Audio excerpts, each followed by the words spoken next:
हरे कृष्ण। मुकुंदमाला स्तोत्र रे वर्णन करायछन्ति तो देखि पढ़ते स्क्रीन में।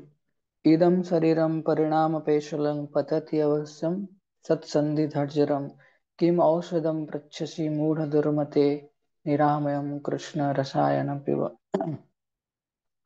तार अनुवाद Prabhupada लिखुछन्ति this body's beauty is fleeting and last the body must succumb to death after this hundreds of joints have stripping with old age. So why bewildered fools are you asking for medicine? Just take the Krishna elixir, the one cure that never fails.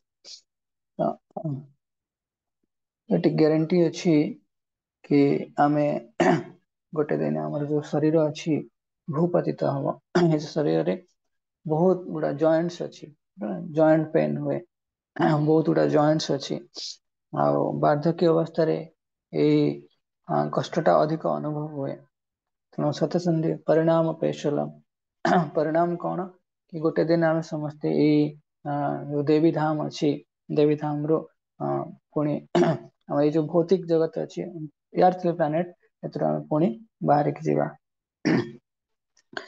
तेणु वर्णन करा जाए कि आम शरीर शरीर संबंध रे आम दिनचर्या एमती थाए कि शरीर संबंध रे सब किछि आमे बहुत अलर्ट थांती आ दृढ़ निश्चय थांती कि शरीर को सुख प्रदान करने पाई जमती एबे देखुचे शीत दिन अच्छी शीत दिन रे आमे अंथा कमल सब घोड़ी की बसता शरीर को सुख दरकार अच्छी वार्म दरकार अच्छी वर्षा दिन हेले छता व्यवहार करती तो विभिन्न प्रकार शरीर सुख संबंधी सब प्रकार संसाधन आमको प्राप्त होगापाई आमे चेष्टारत थांती किंतु गोटे पटे अन्य पटे कहा कि हमको हरिनाम विषय रे कहा जाए कि हरिनाम बहुत कृपामय बहुत दयालु तो यदि हरिनाम एते दया करते आम उपरे कहीं हमको तुरंत आम जब भगवान नाम नियंती तो उच्च रस कहीं हमको प्रदान करते तो उच्च आध्यात्मिक रस कहीं मिलेनि तो शास्त्र से वर्णन कराई कि 84 लक्ष जीवजनी भितर जो आम मनुष्य शरीर में पहुंचे जो अनंत कोटि जन्मर जो पापर प्रतिक्रिया थाए तो सेटा आम संगे आसी थाए आम जो कुसंस्कार थाए जन्म मृत्यु जरा व्याधि भितर रही आहार निद्रा भय मृत्यु पूरा जर्जरित होती थांती से कुसंस्कार आम सहित आसे तेणु शरीर रे केते ब्लड भेसल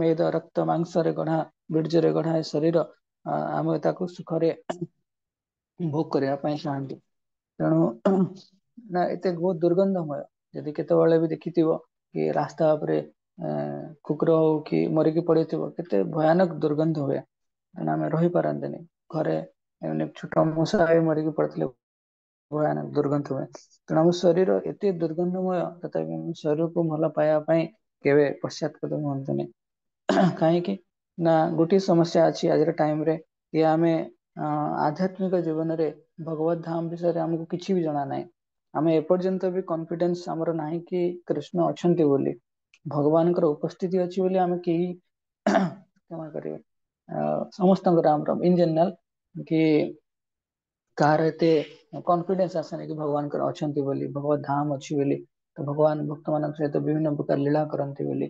तेणु से जिते पर्यंत आमर ये हरिनाम सॉरी भगवत धाम विषय भगवान नाम रूप गुण लीला विषय कौन सी प्रकार कॉन्फिडेंस आसबनी कि भगवान उपस्थिति अच्छी बोली आम निजे कॉन्फिडेंस पाइबानी कि सतरे भगवान अच्छा से पर्यंत आम सब भौतिक जगत रे भौतिक शरीर को भल पाउथिबा आ ताको फैसिलिटेट करथिबा से केन्द्र शरीर सुख देवाई तेणु से पर्यंत आमको आध्यात्मिक उन्नत आध्यात्मिक रस मिलेनि से पर्यंत आमको स्ट्रगल करार अच्छी जमती भावतु ट्रेन नहीं किए जाऊँगी सांगे से किसी खाद्य नहीं कि जाइए तो रुटी रुटी तो भाव ट्रेन लेट हो गला रुटी भी सुखीजी धीरे किंतु भाव रुटी सुखिला रुटी अच्छी आम पाखे सडनली आम गोटे स्टेशन में पहुंचले गोटे इस्कॉन सेंटर अच्छी तो इस्कॉन सेंटर रे किए प्रभुजी फोन कले कि हरे कृष्ण प्रभुजी आपण राजभोग अच्छी तो आम कौन करवा कॉन्फिडेंटली से जो शुक्ला रुटी अच्छी कौन भिकारी को दे पार जे पर्यंत आम कॉन्फिडेंस आसी नथिबो कि नाଇଁ मिଳିବ कि ନାଇଁ ମିଳିବ କି ନାଇଁ ଖାଇବାକୁ, ସେତେବେଳେ ସେ ଶୁଖିଲା ରୁଟି ବି ଆମ ପାଖରେ ରଖିଥିବା। ସେମିତି ଜଡ଼ ସୁଖ ଭିତରେ ଆମେ ବାନ୍ଧିକି କାହିଁକି ରହିବା ପାଇଁ ପସନ୍ଦ କରନ୍ତି, କାହିଁକି ନା ଆମକୁ ହାୟର ଟେଷ୍ଟ, ଆମେ ତା ବିଷୟରେ କିଛି ଆମର କନେକ୍ସନ ହିଁ ହେଇନି, ହାୟର ଟେଷ୍ଟ ଆମେ ପାଇନାହାନ୍ତି ଏପର୍ଯ୍ୟନ୍ତ।